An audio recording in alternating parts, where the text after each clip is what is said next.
नमस्कार, आप देख रहे हैं आपका अपना युग करवट न्यूज चैनल। आपके साथ मैं हूं शोभा भारती। पेश है आज का हमारा न्यूज बुलेटिन। आइए नजर डालते हैं आज के हेडलाइंस पर।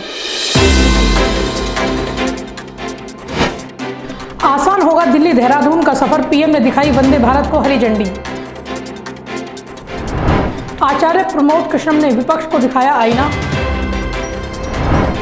और गाजियाबाद में बाढ़ चुनाव के लिए मतदान कल, प्रत्याशियों ने लगाई ताकत। अब दिल्ली से देहरादून का सफर मात्र 4 घंटे में ही पूरा किया जा सकेगा। इस रूट पर वंदे भारत ट्रेन का आज औपचारिक उद्घाटन हुआ, जिसका उद्घाटन प्रधानमंत्री ने वर्चुअली किया। इसकी अत्याधुनिक सुविधाएं सफर को आनंदमय बनाएंगी। प्रधानमंत्री नरेंद्र मोदी ने आज वीडियो कॉन्फ्रेंसिंग के माध्यम से देहरादून से दिल्ली के लिए पहली वंदे भारत एक्सप्रेस को हरी झंडी दिखाकर रवाना किया। प्रधानमंत्री नरेंद्र मोदी ने कहा कि दिल्ली और देहरादून के बीच चलने वाली वंदे भारत एक्सप्रेस ट्रेन देश की राजधानी को और अधिक गति से जोड़ेगी। इस ट्रेन से दिल्ली और देहरादून के बीच का सफ़र 4 घंटे के आसपास हो जाएगा। ट्रेन में जो सुविधाएं हैं वो इस सफ़र को और अधिक आनंददायक बना देंगी। अपने संबोधन में पीएम मोदी ने कहा कि पर्वतमाला योजना उत्तराखंड का भविष्य बदलने जा रही है। वंदे भारत एक्सप्रेस ट्रेन की बहुत बहुत बधाई। दिल्ली और देहरादून के बीच चलने वाली ये ट्रेन देश की राजधानी को देवभूमि से और तेज गति से जोड़ेगी। वंदे भारत से दिल्ली देहरादून के बीच रेल सफर में अब समय भी काफी कम हो जाएगा।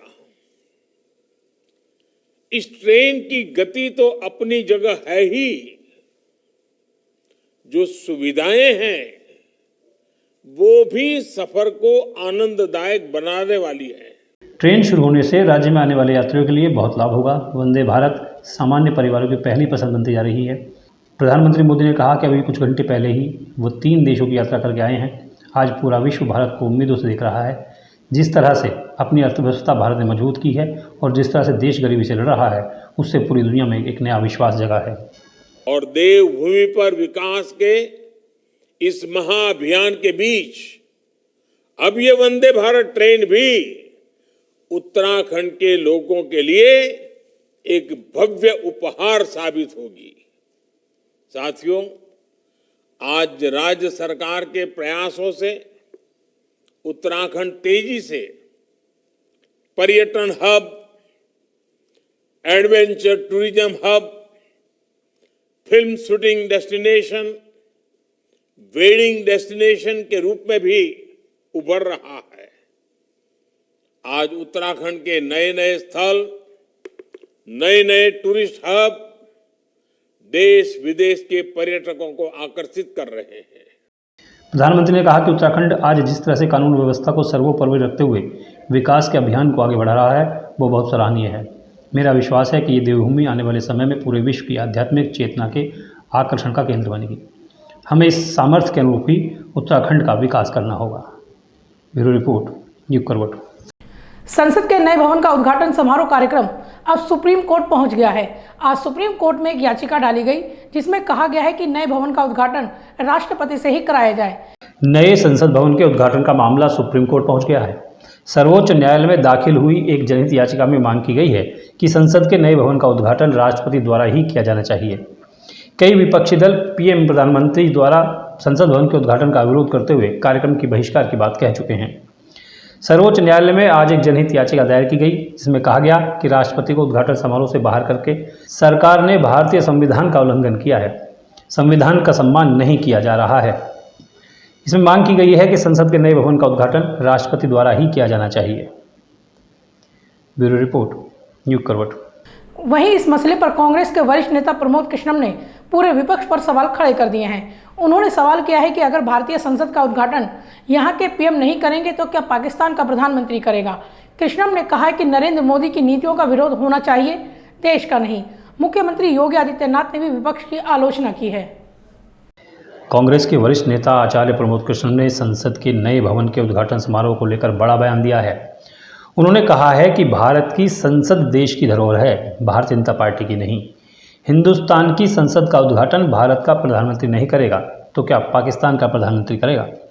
राष्ट्रपति भवन, संसद जैसी इमारतें देश की धरोहर हैं। उन्होंने कहा कि विपक्षी दल प्रधानमंत्री की नीतियों का विरोध करें। देश की जनता की भावनाओं का सम्मान करते हुए मोदी का विरोध करने का हक है, लेकिन देश का नहीं। उन्होंने ये भी कहा कि क्या लोकसभा चुनाव जीतने के बाद विपक्ष के सांसद संसद भवन नहीं जाएंगे, इसलिए इस तरह का विरोध न हो कि देश को जिधर ओवैसी लेना चाहें विपक्ष उधर चला जाए। देखिए, भारत की संसद भारत की धरोहर है, भाजपा की नहीं। देश की संसद का उद्घाटन देश का प्रधानमंत्री नहीं करेगा तो और कौन करेगा। हिंदुस्तान की संसद का उद्घाटन हिंदुस्तान का प्रधानमंत्री नहीं करेगा तो क्या पाकिस्तान का प्रधानमंत्री करेगा। संसद, राष्ट्रपति भवन, ये इस तरह की इमारतें हैं, ये किसी एक पार्टी की नहीं होती हैं, ये पूरे देश की होती हैं।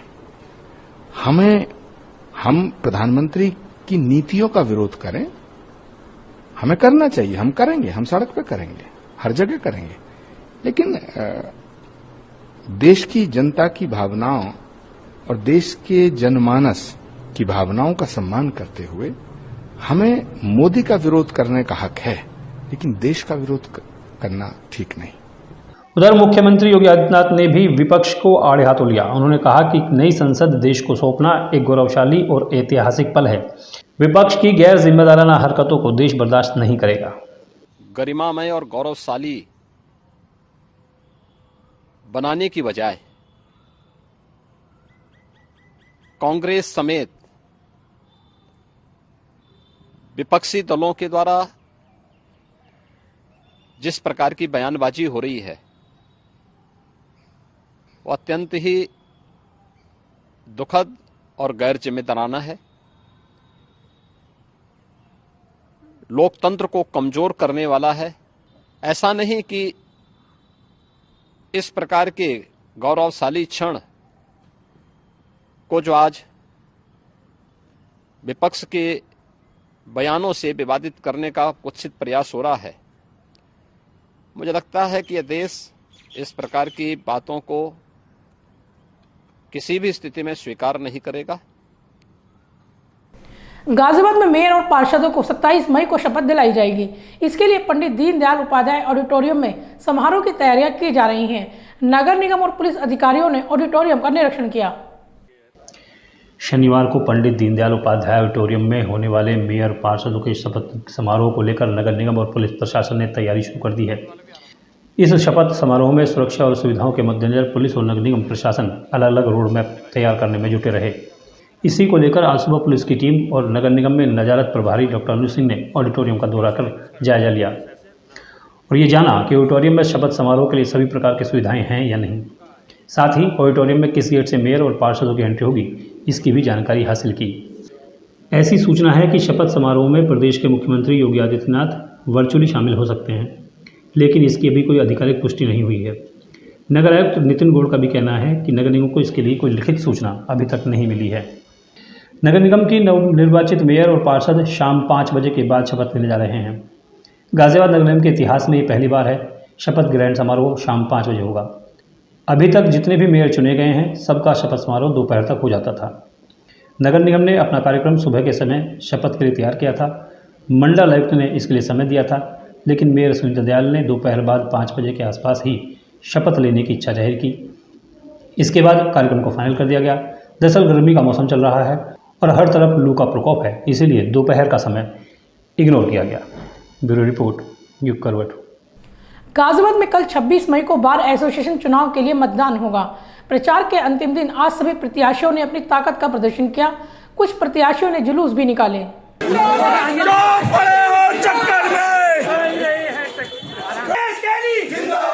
कल 26 मई को गाजियाबाद बार एसोसिएशन के लिए मतदान होना है। ऐसे में प्रचार के अंतिम दिन आज सभी प्रत्याशियों ने कचहरी परिसर में खूब प्रचार किया। अध्यक्ष पद के दावेदार राकेश कैली ने सीबीआई कोर्ट के बाहर से रैली निकालकर मतदाताओं से वोट की अपील की। उनके प्रतिद्वंदी दीपक शर्मा ने सेल्स टैक्स ऑफिस के सामने से अपने समर्थकों के साथ रैली निकाली। सचिव पद के प्रत्याशी विनीत कुमार भारद्वाज ने भी रैली निकाली। वरिष्ठ उपाध्यक्ष पद के प्रत्याशी विनोद कुमार शर्मा, विजय कुमार शर्मा, मृदुला राय त्यागी, लेखराज माहौर, गौतम सिंह, कनिष्ठ उपाध्यक्ष के दावेदार अमित, पूनम शर्मा, कपिल त्यागी, सचिव पद प्रत्याशी स्नेह त्यागी, अमित नेहरा, विनीत शर्मा, हरेंद्र कुमार, कोषाध्यक्ष पद के दावेदार आदेश कुमार, पूनम गुप्ता, सचिन गुप्ता, रवि बेदी मीनू, सह सचिव प्रशासन के दावेदार सुनील कुमार, ललित कुमार, चंचल गुप्ता, सोनिका सिंह, सह सचिव पुस्तकालय के पद के दावेदार कपिल त्यागी, राहुल कुमार ने भी प्रचार किया और वोट मांगे। ब्यूरो रिपोर्ट, युग करवट। ट्रांस क्षेत्र में पुलिस ने एक स्पा सेंटर पर छापा मारा। यहां मसाज की आड़ में देह व्यापार की शिकायत पुलिस को मिली थी। पुलिस ने 100 महिला और पुरुषों को हिरासत में लिया है। थाना लिंक रोड में स्थित पैसिफिक मॉल के अंदर चलने वाले स्पा सेंटर्स पे ये सूचना प्राप्त हुई थी कि स्पा सेंटर्स की आड़ में यहाँ पे अनैतिक देह व्यापार का धंधा किया जा रहा है। इस सूचना के आधार पे एसीपी साहिबाबाद के निर्देशन में टीम गठित करके जब वहाँ पे छापामारी की गई तो वहाँ से 8 स्पा सेंटर ऐसे पाए गए जहाँ पे आपत्तिजनक स्थिति में कुछ लोगों को तथा आपत्तिजनक वस्तुओं के साथ वहाँ पे कई सारे लोगों की बरामदगी हुई। ये इस ऑपरेशन में कुल 60 महिलाओं तथा 39 पुरुषों को हिरासत में लिया गया। इन सभी से अभी पूछताछ की जा रही है। इस पूछताछ में प्रकाश में आने वाले सभी स्पा सेंटर के जो मालिक, मैनेजर इत्यादि हैं, इन पे इमोरल ट्रैफिकिंग प्रिवेंशन एक्ट के अंतर्गत कार्रवाई की जाएगी। मुख्यमंत्री योगी आदित्यनाथ ने समर्थ का उद्घाटन किया। इसके साथ ही बीसी सखी के राष्ट्रीय सम्मेलन की भी शुरुआत की गई। मुख्यमंत्री ने बताया कि 56,000 से अधिक ग्राम पंचायतों में बैंकिंग लेन देन के लिए बीसी सखी योजना लाई गई थी। मुख्यमंत्री योगी आदित्यनाथ ने आज इंदिरा गांधी प्रतिष्ठान में ग्राम पंचायत स्तर पर डिजिटल लेन देन के प्रोत्साहन के लिए समर्थ 2023 के शुभारंभ और बीसी सखी के राष्ट्रीय सम्मेलन का उद्घाटन किया। इस दौरान केंद्रीय मंत्री ग्रामीण विकास और पंचायती राज गिरिराज सिंह, केंद्रीय राज्य मंत्री उपभोक्ता कार्य, खाद्य और सार्वजनिक वितरण तथा ग्रामीण विकास साध्वी निरंजन ज्योति, डिप्टी सीएम केशव प्रसाद मौर्य और उत्तर प्रदेश की राज्य मंत्री विजयलक्ष्मी गौतम भी मौजूद रहे। सीएम योगी ने कहा कि भ्रष्टाचार पर प्रहार करना है तो डिजिटल ट्रांजैक्शन की ओर जाना ही होगा। इसके लिए प्रधानमंत्री नरेंद्र मोदी के मार्गदर्शन में अभियान चलाकर जनधन अकाउंट खोले गए हैं। आज प्रदेश में प्रधानमंत्री फसल बीमा, प्रधानमंत्री किसान सम्मान, प्रधानमंत्री आवास, मुख्यमंत्री आवास योजना का लाभ डीबीटी के माध्यम से 3.30 लाख करोड़ रुपए सीधे लाभार्थियों के अकाउंट में भेजे गए हैं, जो ये दर्शाता है कि उत्तर प्रदेश डिजिटल ट्रांजैक्शन क्षेत्र में पूरे देश में अग्रणी है। अगर हम सामान्य यानी प्रधानमंत्री फसल बीमा योजना, प्रधानमंत्री किसान सम्मान योजना, प्रधानमंत्री आवास योजना, मुख्यमंत्री आवास योजना, इन सभी योजनाओं को हम देखते हैं तो उत्तर प्रदेश में यह राशि लगभग 3.5 लाख करोड़ के आसपास आती है। 3.5 लाख करोड़ ट्रांजैक्शन डीबीटी के माध्यम से ही सीधे सीधे उत्तर प्रदेश के अंदर अकेले होता है। और अगर प्रतिवर्ष जो ट्रांजैक्शन विभिन्न कल्याणकारी योजनाओं के माध्यम से प्रदेश के अंदर होता है, यह लगभग 75,000 करोड़ रुपए का प्रतिवर्ष है, जिसमें बैंकों के साथ लेन देन का जो भी मामले आते हैं, इन सभी कार्यक्रमों को हम देखें तो 75,000 करोड़। सीएम ने कहा कि प्रधानमंत्री नरेंद्र मोदी ने कोरोना काल में बीसी सखी की शुरुआत की थी। प्रदेश में लगभग 56,000 ग्राम पंचायतें हैं। इनमें से 55,056 ग्राम पंचायतों में बीसी सखी के चयन की प्रक्रिया पूरी हो चुकी है। करीब 51,000 बीसी सखी को ट्रेनिंग दी गई है और 41,000 बीसी सखी अपना काम शुरू कर चुकी हैं। अब तक 5,57,00,000 से अधिक का ट्रांजैक्शन किया जा चुका है।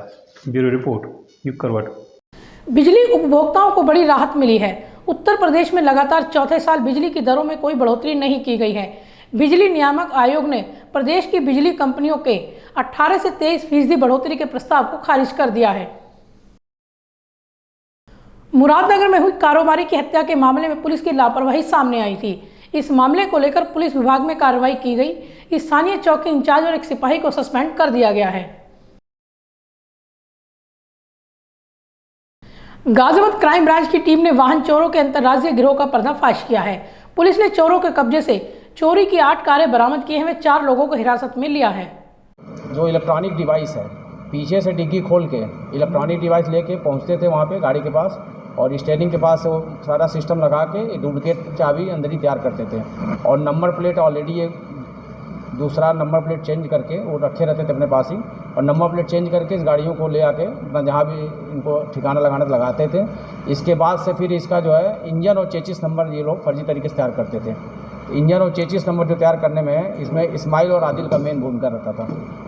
नए इंजन और चेचिस नंबर तैयार किए और उसके बाद से फिर गाड़ी का जब इंजन और चेसिस नंबर हो गया तो फिर नया रजिस्ट्रेशन कराते थे, उसका इंश्योरेंस और एनओसी बनवाते थे और फिर जो मधु और इरफान थे जिन्होंने बताया कि इस गाड़ी की डिमांड है उनको ये दे देते थे। और जब गाड़ी बिक जाती थी बेचने का भी जो माध्यम था ये डायरेक्ट, जैसे लोग अगर कोई ग्राहक मिल गया तो डायरेक्ट बेचते थे, नहीं तो OLX पे मधु ने रजिस्ट्रेशन करा रखा था तो OLX के माध्यम से बेचते थे और जो भी गाड़ियाँ बिकी उसमें जो पैसा आया ये लोग आपस में बांट लेते। कल लोनी थाना क्षेत्र के अमन कॉलोनी में एक महिला को गोली मारकर हत्या कर दी गई थी। इस मामले में पुलिस ने एक आरोपी कपिल को गिरफ्तार भी कर लिया है। उसके 2 साथी अभी भी फरार हैं। पुलिस उनकी तलाश कर रही है। कल थाना लोनी के अशोक विहार चौकी के अंतर्गत एक जेबा नाम की महिला को गोली मारकर घायल कर दिया गया था। उसके पति मोबिन के द्वारा नामजद अभियुक्त के विरुद्ध तहरीर दिया गया था और उसके साथ इसमें टीमों का गठन करके और गिरफ्तारी के लिए प्रयास किया जा रहा था। उसी क्रम में एक नामजद अभियुक्त कपिल निठौरा को गिरफ्तार किया गया है और उससे पूछताछ की जा रही है तथा घटना के कारणों का पता लगाया जा रहा है एवं इसके अन्य साथियों के विषय में जानकारी की जा रही है और इसमें अग्रिम विधिक कार्रवाई की जा रही है। भारतीय किसान यूनियन ने संगठन विस्तार के लिए विशेष अभियान चलाया। इसके तहत गांव-गांव जाकर यूनियन के सदस्य बनाए जाएंगे। अभियान की शुरुआत में सैकड़ों लोगों ने संगठन की सदस्यता ली।